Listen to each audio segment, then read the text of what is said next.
ডালখোলা পৌরসভার নতুন পৌরপতি হিসেবে বুধবার শপথ গ্রহণ করলেন তনয় দে পিঙ্কু।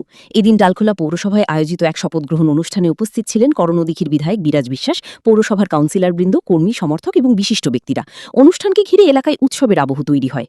স্থানীয় সূত্রে জানা গিয়েছে, গত লোকসভা নির্বাচনে রায়গঞ্জ লোকসভা কেন্দ্রে বিজেপি প্রার্থী কার্তিক চন্দ্র পাল জয়লাভ করেন। ডালখোলা পৌরসভা এলাকা রায়গঞ্জ লোকসভা কেন্দ্রের অন্তর্গত হওয়ায় সেই নির্বাচনে তৃণমূল কংগ্রেস আশানুরূপ ফল করতে পারেনি। রাজনৈতিক মহলের মতে ওই ফলাফলের দায় স্বীকার করে তৎকালীন পৌরপতি স্বদেশ সরকার পদত্যাগ করেন।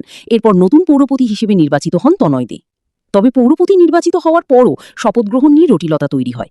রাজনৈতিক মহলের একাংশের দাবি, তনয় দে প্রাক্তন বিধায়কের পছন্দের তালিকায় না থাকায় তার শপথ গ্রহণ প্রক্রিয়ায় বাধার সৃষ্টি হয়েছিল। পরিস্থিতি জটিল আকার ধারণ করলে তনয় দে আদালতের দ্বারস্থ হন। পরবর্তীতে আদালত তার শপথ গ্রহণের পক্ষে রায় দেয়। এরই মধ্যে রাজ্যের রাজনৈতিক পরিস্থিতিতে পরিবর্তন আসে।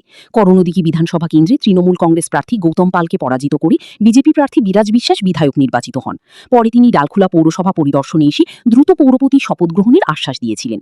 অবশেষে সমস্ত জটিলতার অবসান ঘটিয়ে বুধবার আনুষ্ঠানিকভাবে পৌরপতি হিসেবে শপথ নিলেন তনয় দে। নতুন দায়িত্ব গ্রহণের পর তনয় দে জানান, ডালখোলার উন্নয়ন ও মানুষের পরিষেবা নিশ্চিত করাই হবে তার প্রধান লক্ষ্য। অভিভাবকহীন হয়ে পড়েছিলাম বিশেষ কিছু কারণে, বিশেষ কিছু ব্যবস্থার আপনারা সকলেই জানেন, সেটা আমি এলাবোরেট করলাম না বা ইলাস্ট্রেট করলাম না। কিন্তু এখন বর্তমানে বিশেষ করে এখন চেয়ারম্যান সাহেবের উপরে আমাদের আশা আকাঙ্ক্ষা অনেক থাকবে। বিশেষ করে ডালখোলার যে ডেভেলপমেন্টটা আন্ডার ডেভেলপ করে রাখা হয়েছিল বিভিন্ন কারণের জন্য, তো আমাদের আশা আকাঙ্ক্ষা আরো বেশি বেড়ে গেল। বিশেষ করে আমাদের চেয়ারম্যান সাহেবের উপরে দায়িত্বও বেশি বেড়ে গেল। ডালখোলাটাকে যেভাবে করে পিছিয়ে পড়া শ্রেণীর একটা মিউনিসিপ্যালিটি ধরেছিল রাজ্য সরকার, এখন বর্তমান সরকার সেটাকে আবার যেন 5 স্টার রেটিং আমরা পেতে পারি, সেই ব্যবস্থা আর সেই আকাঙ্ক্ষায় থাকবো আমার চেয়ারম্যান সাহেবের কাছে। এবং আমার এজ এ বিধায়ক আমার যতদূর করার, যেখানে দৌড়াতে হবে সেখানে দৌড়াবো, যেখান থেকে ছিনিয়ে আনতে হবে, যেখানে চেঁচাতে হবে সেখানে আমি চেঁচাবো, এটা আমার কথা।